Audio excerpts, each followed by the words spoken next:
Everybody else going somewhere, when in reality, you're hooked up to some dumb stuff. I find this story so amazing because he was plowing in the field and he's turning up dirt, and God sent a man to walk through Elisha's dirt and tell him he's valuable and he's called. And if I just had 30 seconds just to praise God right there for the simple fact that God will get all up in your dirt, all up in your mess and everything to let you know that he loves you and he cares for you and he has a purpose for you. And is there anybody that God's ever got up in your dirt, and even though you didn't want anybody to see your dirt, God was still there? The interesting part is that he threw purpose, he threw his mantle. In other words, he threw a right to follow him. He threw purpose on him and kept walking. So Elisha now has a decision. Do I keep doing what I've always done and get what I've always got? Or do I make a choice to follow something that is so outside my comfort zone that I don't know anything about, yet through the process it gives me some kind of hope to realize that where I am can be different tomorrow?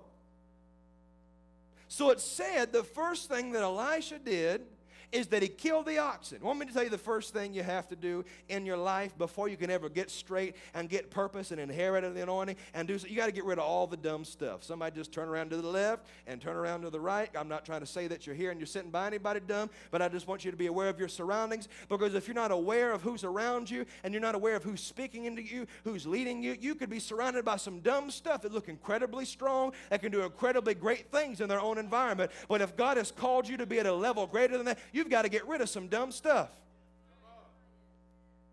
And I'm going to go ahead and say it, even though I probably shouldn't. Isn't it amazing how that until he got rid of dumb stuff, he never went anywhere? And it tells me in my own life that there are some people, there are some places, there are some things that just have to go because it's dumb. And then it said he burnt the plow equipment. Why is that important? Why did the man go burn his tools?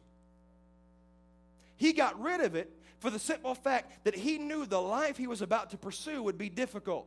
So he got rid of everything that would call him backwards and give him another option to digress when things got difficult.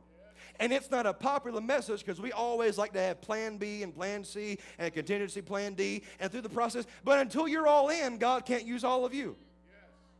Until you submit your all to God. God is not interested in people that will give you 2 or 3 days a week. That's why Sunday and Wednesday is powerful. But if God don't have the rest of your week, he don't have all of you. And if you really think you're going to get to where you're called to go and do what you're called to do in 2 hours a week, you're missing your moment. God said, I need all of you. And then it said he kissed his father and his mother goodbye. Why would he kiss his family goodbye if he was ever going to come back?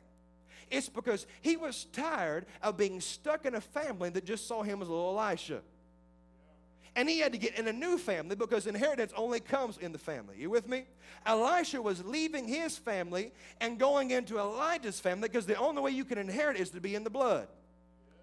He was about to be adopted by Elijah, and he was kissing every hater. He was kissing every person that didn't believe in him. He was kissing all those that nurtured him and tried to keep him in the same zone he was in. He kissed all that goodbye. He kissed everything that would ever call him back to that life goodbye, got rid of all of his dumb stuff.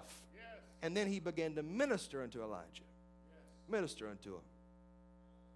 Do you know why before I preach every single service, I give honor to everybody from the ushers to the carpet sweepers? Because they're ministering. The reason we give knowledge to the sound technicians and the video department and the toilet scrubbers and everybody that does everything, and we try to make mention of all that, is a simple fact that they are ministering. Yes, they are. They're ministers. It has nothing to do with this nice podium up here. It has everything to do with out there. Because if you had gum wrappers and trash laying at your feet and no toilet paper on the roll when you went, and you come in, the doors were locked and nobody's lights were turned on, and then summertime, the air conditioner wasn't cranked up, you couldn't hear me. That's right. Somebody somewhere has got to minister somewhere. Are you with me? Before you ever even get here, it takes 3 or 4 days to even get this place ready for you to come in here for an hour and a half. And then you leave, and it takes 3 or 4 more days to get it put back together. And the reason why is because God said, you know what? I refuse to allow one man to run the show. I'm in it for a team. So they're ministering. Somebody say ministering. So never devalue that. That is a side note. Elisha is in a place where he's ministering to Elijah. He's underneath him. He's pushing him forward. He's carrying him. We're talking about inheriting someone's spirit, right? You might work at Walmart right now. But if God has put something down inside of you and you know that you could do so much more, not saying that that's not enough. If you're comfortable doing that, that's great. Listen to what I'm saying. And you watch TV and you see those house flipping shows and you just think, man, I can do that. Find a real estate agent that's good at it and say, can I just ride around with you for a day and help pass out your business cards? And get underneath them and push them forward. And as they go up, what's on them, the wisdom and knowledge that's on them, that Spirit's on them, will come to you. It's more than just a spiritual principle. It's talking about getting the spirit of somebody else. I intentionally tried to hang around people that make me feel absolutely stupid and don't even want to open up my mouth because they're full of so much wisdom. Because as I get behind them and push them forward, what's on them, their spirit that's on them, the wisdom that's on them, as I push them forward, comes on me. Whatever you want to do, if you can find somebody that does it well, because if it can be learned, it can be passed on. If you can learn anything, you can tell somebody else how to do it. It's called inheriting somebody else's spirit. And we have to be in a place where we're willing to say, you know what, I will get behind you and push. It's called delayed gratification. And it's hard for most people because everybody wants to eat something today. But I would rather eat in a year from now through the process of my pain and my development than try to live off what I got now. I can sacrifice for a year and get behind somebody and not be in the spotlight and get all the credit. And even though they succeed, not getting mad about it because I know through the process what's on them is coming on me. You want to really watch this principle and work even right now while I'm talking? Look at Bishop. I'm up here pushing him right now. Because the simple fact is, I didn't have the dream for this. I didn't design this sanctuary and build it, but he did. And right now, as he is going forward, and I'm pushing him up and still carrying on the legacy he birthed in this place, what's on him is coming on me.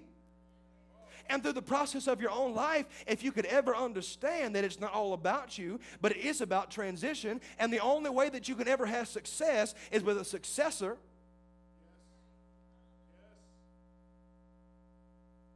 A problem arises here in Elisha's life. Because here he is, he's got a double portion of the best preacher in all the land. Everybody knew his name, everything was good. He got a double portion. But a problem arises anytime your focus is to be the first at anything. Can I just get into business and talk about it today? Give me 10 more minutes. I love this church. There's history in this church. But can I tell you a fundamental flaw? And I see it in every church. I just got to use our church because we're here and everybody knows about it. Usually churches have a prime season where they do tremendous things in their area for a season. And then it dies out, and it has to go through an entire generation, 30, 40 years, before it ever comes back around.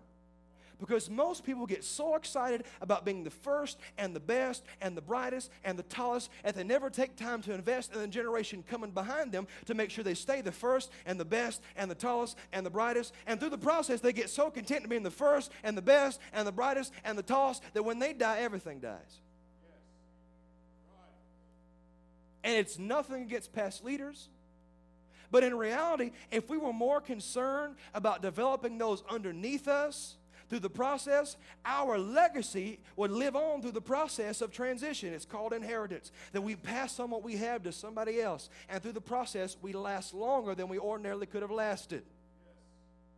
I believe God is calling us to the place of understanding every single one of us in this room, regardless of who you are. We have the obligation and the duty to pass what we know to somebody underneath us for the simple fact that God has desired to reserve us as a posterity or a legacy. He desires that what He does in our life doesn't just end in our life, but we pass it on to our kids and their grandkids. Is anybody with me at all?